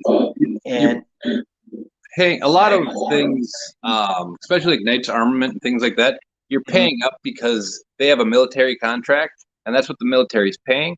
So therefore, they turn around to the customer and make you pay it for a military rifle. We've got a rifle sitting next to me that is a hell of a lot better than their standard issue M4. I'll guarantee you that I built, for a hell of a lot cheaper. Well, here's another thing. Let's get, if you're going to build, there's 2 companies that are my go-to. Aero Precision being one of them. Absolutely. Ballistic Advantage, which is owned by Aero Precision for barrels. Yep. For bolts, Toolcraft, but there's a bunch of good bolt manufacturers out there. PSA bolts are all Toolcraft, by the way. And if you can get a barrel through PSA, because they share not all barrels, but they share parking lot with FN, and FN is arguably one of the best barrel manufacturers. Yeah, but my go-to on barrels is always going to be Ballistic Advantage for sure. And that's what's in this build. That's what's in my other. And I used to say Faxon too, but Faxon sort of pissed me off. Well, you have some gas issues with your Faxon, and they overgas their barrels, which I don't really blame them for that. Sure. Well, you want them to work. Yeah. So, and there's ways to tune rifles too that we talk about. But, we've talked about it before. But there are a bunch of good companies out there that if you're going to buy a 7.62 by 3.9 barrel, CAC Industries or Green Mountain. Those are my go-to. I like CAC as well. Yes. Yeah, and CAC is using Green Mountain blanks. Yep. So, handguards. There's a bunch of handguards out there that are good. I like a company that's a small company. They're sort of my go-to now, which is Unbranded AR, which also owns. It's a former SF guy who owns the company.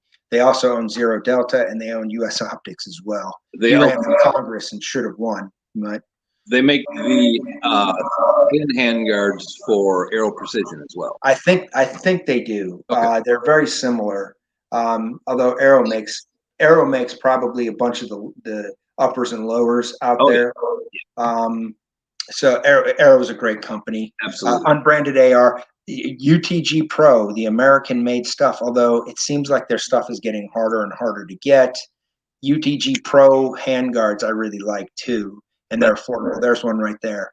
Their M-Lock UTG Pro is a badass handguard. It is, and it's nice. It's thin. I mean, I can get my whole hand around it. You know, it's and there's so now that you really can't get those, my go-to now is unbranded AR, and I'm real happy with those handguards. I like the version 4. They've come out with a version 5. I wrote them a letter. I don't know what they're doing with the version 5, but some people wanted it that way. I like the version 4 better, just because I don't care about the fancy designs. I want M-Lock all the way around the gun, not just at the 3, the 6, and the 9.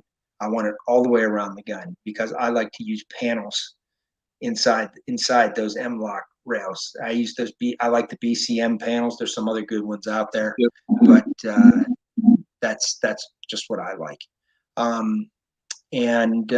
Really, there's not a whole lot more that you really need to worry about with it. Triggers, right? Get a decent. Yeah, a decent trigger. If you want a more of a mil spec, I used to say ALG QMS. I've had a few issues with those lately, and I don't know what happened. My new go-to is the PNT from BCM. It's made by Schmid Tooling, and if you buy the Schmid Tooling, they're excellent too, and affordable, super affordable. If you want to step up a little bit, a super affordable trigger, you can step up. Oh, the LaRue, I'm talking about Johnny Cat. Right. LaRue make a 2-stage trigger that is badass, and it's made out of tool steel. And they used to be under $100. They're just a little bit more than $100 now. They are about as good as you get. Okay. Yep. The Geisleys are good triggers. You're going to pay $200+ for those. There is on this build here. I do have the fix on that. Brownells does offer. It's just on Brownells. Go and look up their Geisley triggers, and I have their 2-stage trigger in here. That's like their $300 trigger, and I got it for $200. Yeah. So that there is a fix there. It's a little different. They found a cheaper way of being able to put it together. The way the pins are held in, they're E clamps. Mm-hmm. But I love this trigger. So yeah. Oh, they feel great too, and that's why that LaRue is such a damn bargain, because the LaRue is phenomenal. Absolutely. Cassette triggers. Yeah. Cassette triggers, a good affordable is the RA140 by Rave. Say it again. Isn't it Rave? Yeah, it's the Rave. It's the 140 by why is my brain drawn? Yeah, I know. I have it in my room. This is I'm getting old, folks. I've used these triggers for years. I will get it. They are usually about $100, and they make several different lines. They make them all the way up to 200, but the entry level Rave RA140 I'm going to get it before he comes back. And I'm sort of raving. Another one of my triggers that I like are Velocity, and I like the steel case Velocity. They're about a 4.5-pound trigger, and they hit the hammer hard. They're a little more expensive. They're $150 or so. Rise Armament, shit. So Rise Armament. So my 2 cassette trigger go-to are Rise Armament, right? The Rave 140. And I like the Velocity. The Velocity is a little more expensive. They're steel cased, which is a pound heavier. The Rise are 3.5-pound triggers, The velocities are 4.5 pound under the steel case. KE Arms also has KE Arms has some good triggers on them as well. They have one that's pretty much bulletproof if you're looking for that kind of trigger. Support KE Arms. They're getting kind of screwed right now in this bogus lawsuit that we're not going to really get into. But go out and buy one of these. Yes, that's exactly right. That is a polymer lower system that works. That is pretty much bomb proof. Yeah, KE Arms is making it. Go to Forgotten Weapons and look the W. What would Stoner do? Yes. Yeah.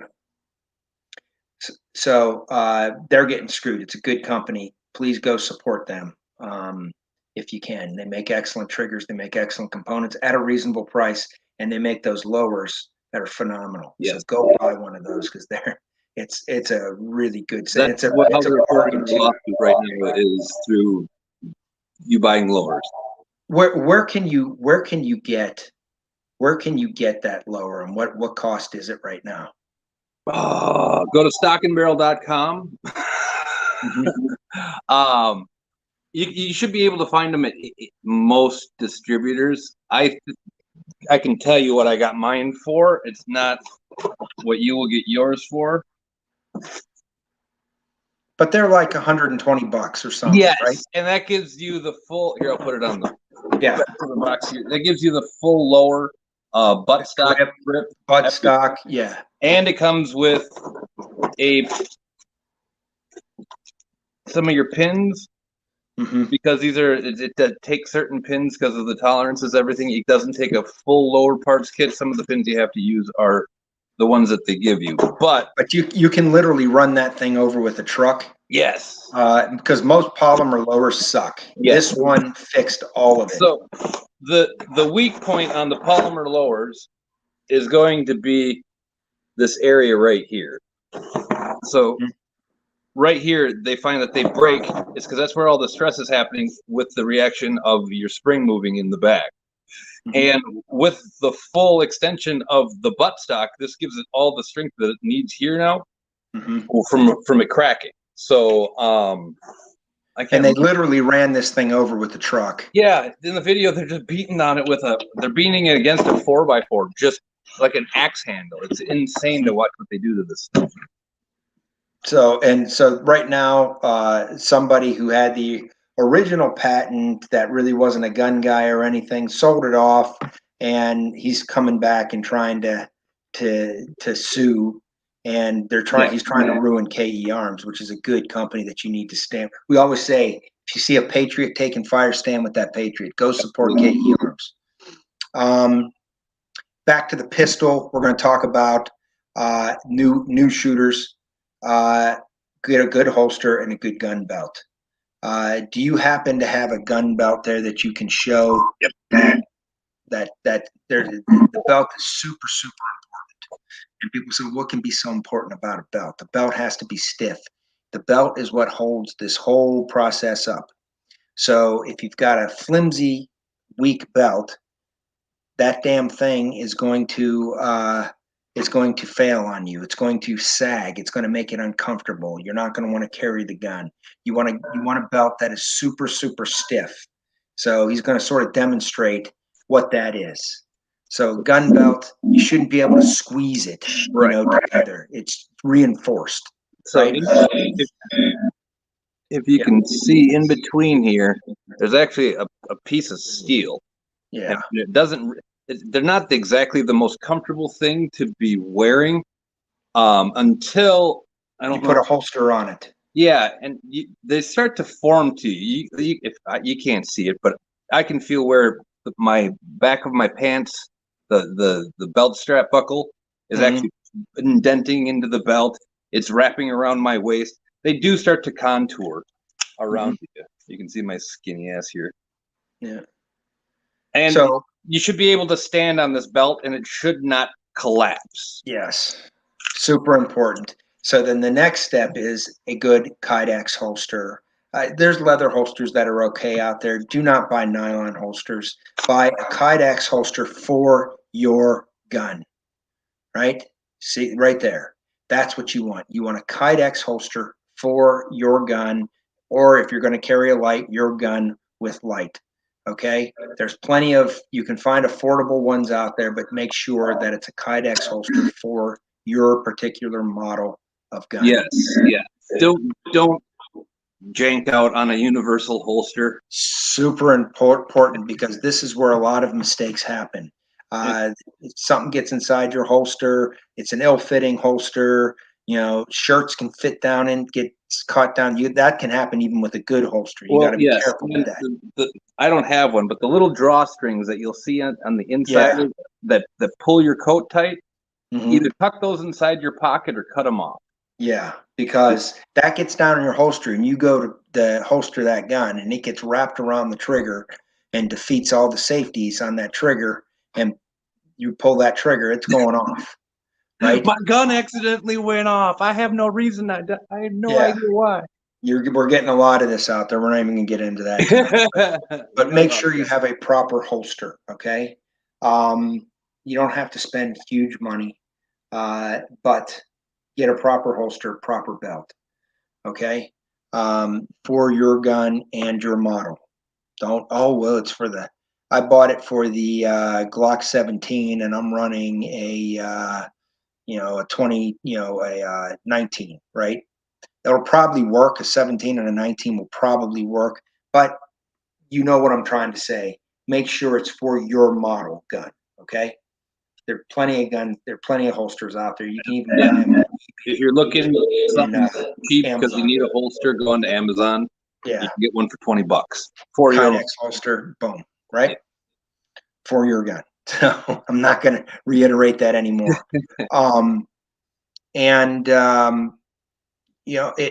If you are so inclined and you want to carry an extra magazine with you, get a proper magazine holster, or you get the Neo Mag set up that you can put in your pocket. Yes, and that's true. It's a pretty nice setup, and it's just a good way to carry an extra mag if you're going to. But now the guns are carrying so many rounds. Quite frankly, I'll admit I don't carry an extra mag a lot of times. Majority of the time. My backpack, which is usually within distance of me, I have extra mags, but very rarely do I. Unless I'm going into, I'm live in Minnesota, so if I'm going into downtown St. Paul or Minneapolis, but I don't ever go down there, so. Yeah. So, beyond that, I'm sure we had questions on Odyssey. I'm not getting them on here. Sure. So, or Rumble. So I'm going to check Rumble another time here. Alrighty. See, we do have Freedom US. Are Atlas firearms worth that kind of cash? What's the appeal? Josie Walesa says hello. Josie Walesa says also, what do you think about the new, I think he needs retro market coming on? Oh, okay. I forgot. So Palmetto State is introducing a new line called the Battlefield line. They have the STG-44 out right now in all the original calibers. The one thing when Big Green, when Remington went defunct, everyone bought chunks of it.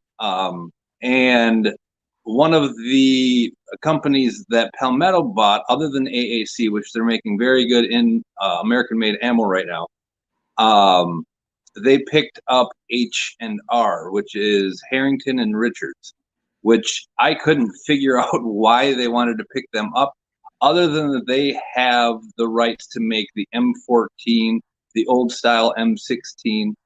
They had the military contracts. So Palmetto now looks like they are coming up to be able to make the Grand, make all these old battlefield weapons that you've seen throughout the battlefields. I think that might be what he was referring to. Yeah, and there's some cool stuff. They're reintroducing the high power. Springfield is doing that. Yep. There's some cool stuff coming up. So if you're a buff of the older guns, it's probably a good. SIG just brought back the 210. 210. Yep. So the other question on Atlas, are Atlas? They're phenomenal. They are competition guns. So for the game, yes, you could say they're worth that. For the average person, I'm never going to buy an Atlas. I'm not spending that kind of money on a gun. If you want to get close, kind of the gun we were talking about before, the DWX, or even staccato. You can get a staccato P for around $2,000.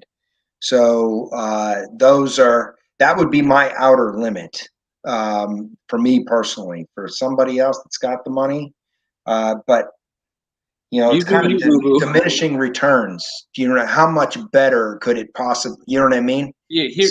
Here I have a good example here. There's a customer that comes into the range.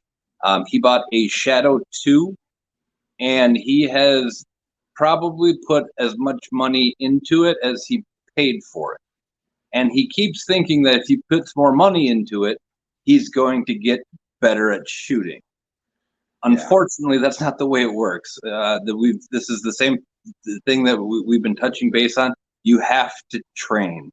And he will not take any training from our instructors.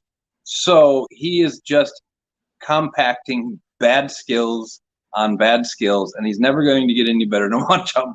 You pay $5,000 for a pistol, it's still a paperweight if you don't know how to use it. Yeah, and sometimes I think we get wrapped around the axle on that because I like to have a nice trigger in the gun. Yeah, I like a gun that works and feels good in my hand. But you should be able to shoot whatever is tossed in your hand. Let's talk a little bit about triggers if you want to real quick. You can buy a decent gun, spend $200-300 on it, and get something back to you that is going to outperform most guns out there. Matt can tell you a story about his Shadow 2 if he would like. I've got a SPO1 CZ75 that I have tuned up that I've spent less than $1,000 on it probably. And that's including buying the gun. Now it's 5 years old. But you can do a lot to the guns that you already have, just shipping them off for a couple weeks to a gunsmith. Or if you have a local gunsmith that can do it for you, even better. Yeah. And you've got to know what that local gunsmith is because they vary. So Correct. Know who you're dealing with. Yes. So there's a lot of people that say, "Oh yeah, I'm a gunsmith," and really, you drop your gun off to Johnny in his garage, and he's still living with his mom. Yeah, hacking away at the damn thing. So it's like Johnny Cat here said, he's seen shooters spend ungodly amount on rifles and can't hit targets past 100 meters.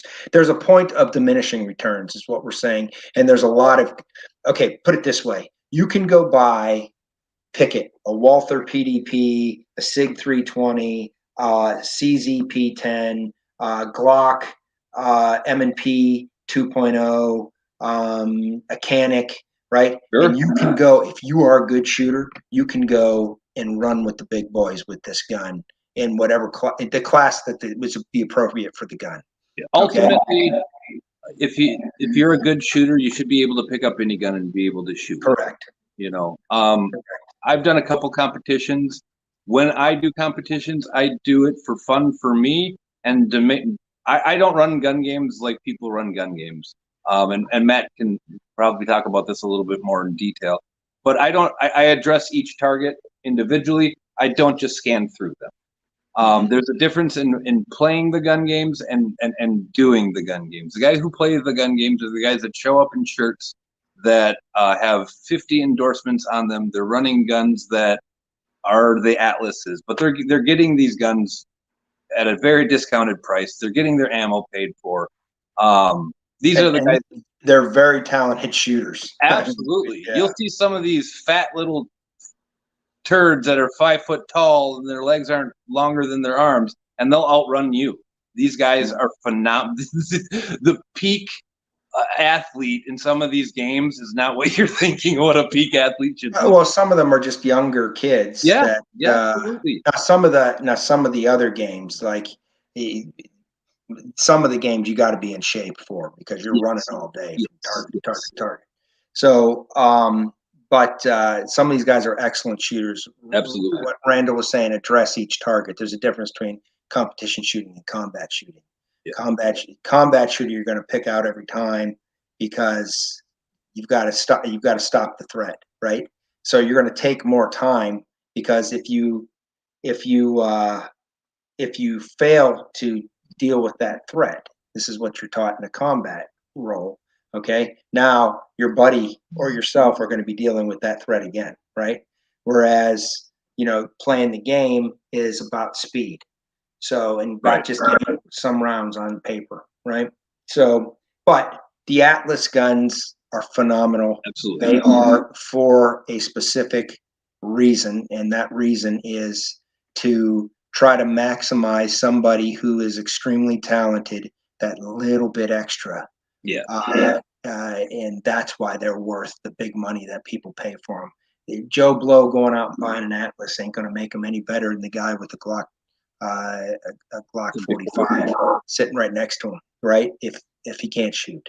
So that's our point. If you can afford the Rolls Royce, buy a Rolls Royce. Yeah. How much heavy, man? Don't waste your money on unobtainium. It's more important to spend your money on ammo and training. And buy magazines, buy an optic. There's so much things you can spend $5,000 on a gun and get such a good gun for you. You have confidence in your platform. Absolutely, yeah. So, spend that money on training, ammo, magazines. You'll have such a better time than looking at a $5,000 pistol. Mm-hmm. So let me see if I can get any more questions on here. Yeah. It's so hard with doing this on the phone. It stops playing. And yeah. I don't see any more that I haven't addressed already. So, well, is there anything else you think that is on your mind that we should put out there before we go for the night?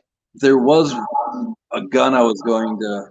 Oh, Canik. I don't even know if you know this. Canik just came out with the Rival S. If you're a Canik fan and you have shot the Rival, I would go check out Top Shot Dustin. I know that he was shooting it. This thing shoots so flat. And with the trigger that is in the Rival, this could be a nail in a coffin for some guns out there in the competition world. Yeah, it's their steel gun. Steel, yes, I didn't. Yeah, and Humble Marksman did a comparison, and it runs with the X5, the Shadow 2, the Tanfoglio. It runs with them, and it's about the same price as an X5. Yeah, so it's $1,000 gun. So if you're looking for a steel frame gun for $1,000, that's competition worthy is pretty unheard of. I mean, the Canics are pretty phenomenal for they are. They're hard. They're really if you're looking for a budget friendly gun, Canik, I would say, I can't stress it more. Buy that over a Taurus. Buy it over a Ruger. No, I there's some other guns I'd probably buy it over too. Well, Glock. Yeah. So the Canics are super nice, and they're people could say what they want. They did a lot of the machining for Walther HK. Yes, and they had some sort of agreement. That's where all the tooling and everything. That's why they could create this, is because they were using the tooling that Walther and HK had supplied them. And they based it off of the P99 and improved the trigger and slowly. And they listened to their customers. That's one of the things that I think is why they're starting to build in popularity. Yeah. Well, and they got picked up in the competition market, and the competition market will drive the firearm industry. Yeah, I think the national champion last year was running a Canik Rival, just the plastic Rival. Yep. So there you go. Yep. As far as what you need to spend on a gun, right? So they are hard to beat. They're good guns. And budget friendly as well. I mean, a regular Rival is going for what right now? $600. Yeah, $500-600. Yeah. So I mean, if you keep your eye out, there are some deals to be had out there. Gun Now, Dot Deals. yeah. Check out Gun Dot Deals. Watch them every couple days. They always have good deals on there. Your local gun store, go in there, and Yes. Support obviously, your local I gun would rather pay a little more going to my local gun store. And sometimes you might save, even if the gun's a little bit more, because you're not paying the FFL or Well, shipping. Here's two things that you help when you go to your local FFL. Typically, you're going to be dealing with someone that knows at least a little bit more than you. And knowledge is always power. And two, you can actually touch these things. There's nothing worse than spending money on something and you get it home and you fucking hate it. Yeah. It's I'm glad you said that right there, because that just sparked something in me. If there's something you really want, okay, don't settle for something that's different, because what's going to happen is you're going to hate what you settled for instead of getting what you really wanted. But you got to get them in your hand. yes. So at a bare minimum, you're not going to know what that thing is like until you get it in your hand. Okay. And here's a case in point. I thought hipsters had CZs, so I never really gave CZs, and communist block, until I got a Shadow 2 in my hand, and I was blown away by the gun. So I was like, holy shit, now I got to eat a lot of crow. Just remember, the Czechs hate the fucking commies. Yeah, exactly. So that's a saving grace there. But you got to get out there, get it in your hand, preferably shoot it, and see what you like. And a lot of everybody's ranges are going to have a rental counter that you're going to be able to shoot, if they have a store, of something that they have comparable to what they have in stock. And do not take advice from somebody else solely. Do not listen to fanboys, okay? That's great. I'm glad you like it. I'll check it out and see if I like it. Do your Don't research. buy. Yeah, do your research. Go out, get it in your hand, figure out what works for you. Everybody's different. Everybody's got different physiology. Even the way you pick up the sights on a gun, or the way you reach the trigger. My hand isn't going to be the same as your hand. The size of hand. There are guns out there like H&K that you can kind of Frankenstein the grip. If you got really weird fingers and you can't get a good grip on any gun, check out H&K, because they've got side panels and a back strap that you can replace. And SIG, you can you have a SIG is you can get whole modules, control group out and modify. But just get it out there, because until you shoot it, somebody might think that that gun shoots super flat. That's super low recoil, right? Very little muzzle flip, right? And you might shoot it and say, no, this thing feels snappy as shit, right? It's just because the different biomechanics and everything else for you. But once you practice, you sort of figure out what a gun needs, and you can train yourself. But if there's something that you really want, don't settle. Save up a little more and get what you really want. Because you're gonna when you settle, you're gonna hate what you got, and you're gonna end up losing more money. So that's where I guess we get to the adage of buy once, cry once, right? So that's pretty much it at this stage. Anything more you want to add, Randall? No, thanks for having me. Yeah, and we might bring Randall on again here and talk more about the gun industry and when things are going on. I hope you guys enjoyed this change up, getting away from the politics a little bit and having a break for that. We might have a commo, do another one of these next week or the week after, with doing a commo episode.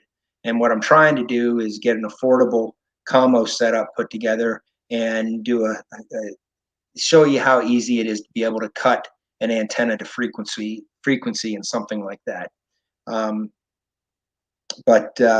Johnny says, buy a gun and train. We all need more range. We all need more range time. Everybody. Yeah, it's a frangible skill. Including Matt. And don't get frustrated when you have off days. No. Yeah. So and don't, you are going to hit a point where you're going to start. Don't shoot too much. You go in, shoot some rounds, enjoy it. Don't get to the point where you're fatiguing yourself, because then you're going to start hurting more than you're doing good. you're going to waste. You're going to waste ammo. Yeah. You're going to start getting lazy on the fundamentals. Yep. Shoot to where you're like, I'm not concentrating anymore. Then I'm done. Yep. Okay, so the people that are more progressive, I see it all the time, especially starting out, are the people that progress with their shooting fastest are those that shoot on a consistent basis, not necessarily a lot of rounds. No. So don't get that confused. Shoot consistently, get rounds down range, because we can think about it afterward and say, oh, I need to do this. Yep. Or, oh, I wasn't paying attention there and I let my breathing go. Okay. And for first-time shooters, if you're having some real issues that you want to work on your own, Mantis X is a great tool. A buddy of mine let me use it. You can use it with both dry firing practice, which I was hitting scores up into the 96, 98 percentile. And then you can also do live fire practice as well. And it will kind of show you what you're doing. And if you're tilting the gun too much, it's a nice little training tool if you're beginning. I wouldn't recommend it for someone who's an intermediate or someone who has a lot of gun time, because like I said, when I put it on, it didn't do much for me. But for someone who's beginning, this could be leaps and bounds. Johnny Cat said Viet Cong trained people with 1 round of ammo per day. If they missed, they weren't fed dinner. I never heard that before, but it sounds legit. Well, you know, they turn the power off at night, so fuck them. Yeah. So yeah. So anyways, keep it simple. Remember to live in freedom every day. If you get any more info on Murdoch, okay, you need to make sure you pass it on to us, because Chris is out there up to his neck trying to round this dude up. So please pass that info on. And if you see Murdoch, you let him know we're coming for him. Live in freedom every day. We'll see you next Thursday. Get ready for the ammo class. If you got any suggestions, you liked this change up or anything else, let us know. Send us an email. If you want to do training, go check out our website, thegreenberetlife.com. And we look forward to being back here again at the same time and day next week. Live in freedom every day. Thanks, guys.